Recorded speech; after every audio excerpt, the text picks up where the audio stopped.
Hello and welcome to NewsClick. Today we have with us Professor Aijaz Ahmad, and we are going to take this discussion towards Libya. Aijaz, what do you think is happening in Libya at the moment? It does seem that Gaddafi has survived the initial onslaught and his regime is currently on the offensive. Yes, that is true. There was, I think, a disagreement even among the forces that are now in power in Benghazi, shall we put it that way, over how far their troops should actually go. There was a strong opinion that they should stabilize only the places that they have in hand, and essentially a line between eastern Libya and the rest. It's quite possible that the other faction, which wanted to go all the way to Tripoli or something, prevailed, and they don't have the personnel. They may not even have the real weaponry to face Gaddafi's forces, but they certainly don't have enough experienced personnel to face an army. So it appears that they overstretched, and which is more or less, I think, what the regime may have been waiting for. And now the counterattack has come. My sense is that there will be back and forth, but that the counterattack on the whole, left to itself, will succeed, not in recapturing the whole of Libya, but certainly the parameters of the further parameters of Tripoli will be secured. If you really look at what is happening, that we have what was a historical split between the East and the West, has sort of the outline of what could be emerging, at least in the near future, unless Gaddafi has the strength to push his troops right up to Benghazi. Well, the real issue, Gaddafi can live without Benghazi. The real issue still is the oil. Ras Lanuf is in that sense critical. Right. The refinery, the oils, the oil that is there in eastern Libya. So he can live with loss of towns, but oil extraction and so on, over which these battles are being fought.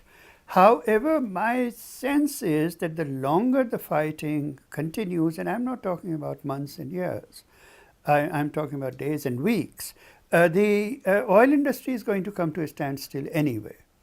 Anybody who can leave the battlefield has either already left or will leave. Most of the workforce has left. Much of the technical personnel has left. So there is going to be a great decline in the immediate production levels, whoever holds those things. So the fight really is over a long-term control over oil. But it's really about oil. It's not about cities so far as Gaddafi and so on are concerned. It's also clear at the moment that the Gaddafi has support of at least the Gaddafi tribe, and certainly a section of the army, and a core section of the army is with him. So he has also the firepower required to hold on to a lot of Libya. Well, look, Gaddafi is a terrible creature, so one shouldn't construe my comments as some sort of support for Gaddafi. I think the media has played a dreadful role, and that includes Al Jazeera. People only from one side are being interviewed and projected, and not from the other side. Gaddafi's support is far beyond his own tribe. There's a whole sort of conglomeration of tribes. There is a whole class of people. There are institutional strengths and so on. I think there is a very considerable strength in the regime, at the core of the regime. There, it goes far beyond, I think, his tribe or something like that. The civil support for him goes far beyond that. It's also clear that the US, the Western powers, would like to see Gaddafi go and take total control of Libya's oil. And the kind of initial noises we heard were almost on the talking about intervening in Libya, imposing no-fly zone on Libya. That also seems to have subsided because I think it appears that the cost of military intervention appears to, I think, even the West today as too risky. No-fly zone may well be coming very soon, as a matter of fact. The EU is in the process of backing the Americans very strongly on that issue. The French today recognize this council that has been set up by the opposition.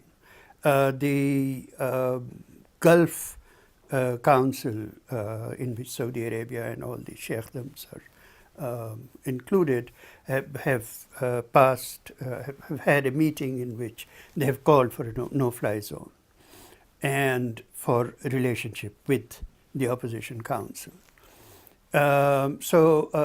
No-fly zone may well be coming. The real problem about the no-fly zone is that Russians are dead set against it. And Brazil, South Africa, India seems to be taking a position, who are now all members of the Security Council, seem to be taking a position against the no-fly zone. How long India will continue to take that position, how long South Africa will continue to take that position, I don't know, but Brazil will continue to. China hasn't fully shown its hand. We don't know where that is going.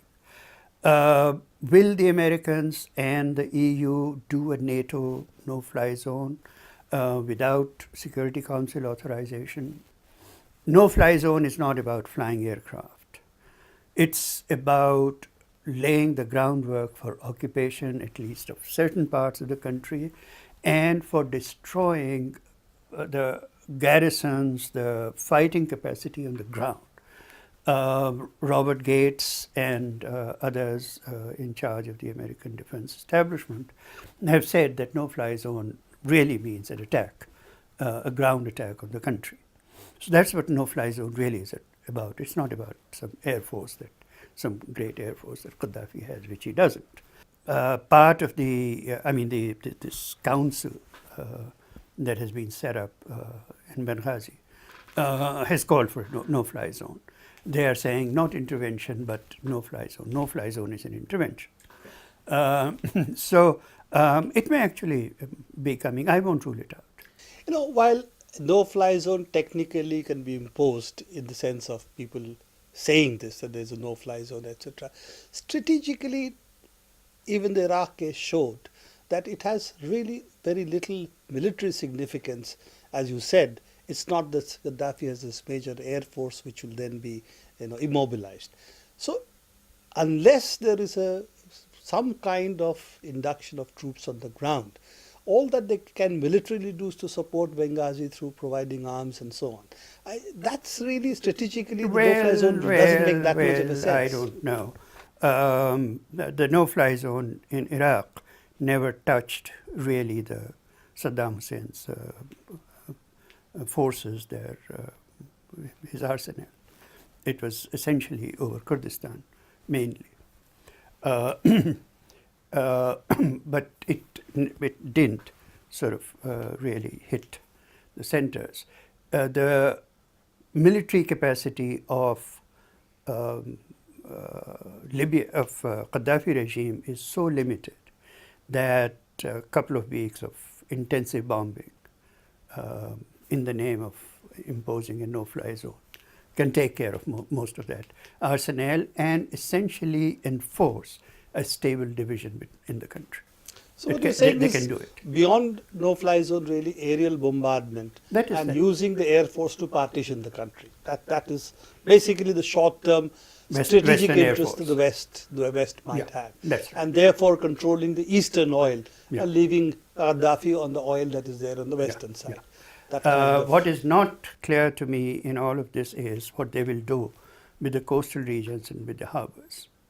That is to say, export, pipelines, export abilities, and so on. It's not very clear to me what the game is in this no-fly zone there.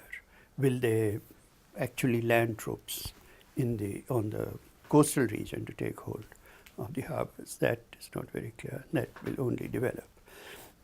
the idea that Americans should learn from Iraq, from Afghanistan, is a rational idea, which I don't think flies very far in Washington.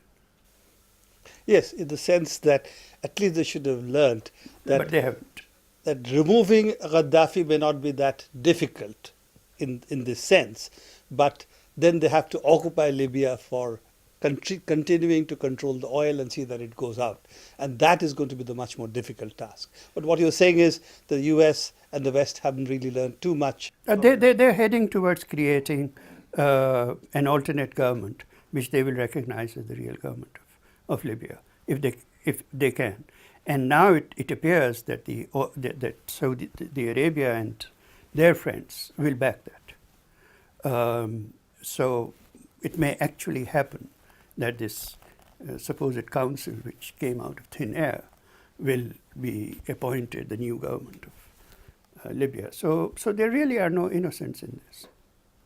So what you're saying is that it is possible in the long run that you get a kind of client state developing in Libya. Well, a long-term division, quite possible. I mean, for now, a stable division in which the East is stabilized as a Western protectorate, pretty much as Kurdistan was in Iraq, except that much of the oil is there. And that's what the American and Western interest primarily is. Now, the main Western oil interest in Libya as of now is Italian. Of course. Not American. Not American. So how will that sort of play out? I don't know. In fact, most of the Italian refineries use Libyan oil, and they are not geared to take other oil also. But Berlusconi was also a great friend of Gaddafi and shared certain common interests with him. Yeah. But it's a pack of thieves that can, don't have to stand together all the time. Thank you, Aijaz. Yeah, you're most We'll welcome. come back to this issue again, I'm sure, in the near future, if not in the long term. Thanks. You're welcome. Thanks.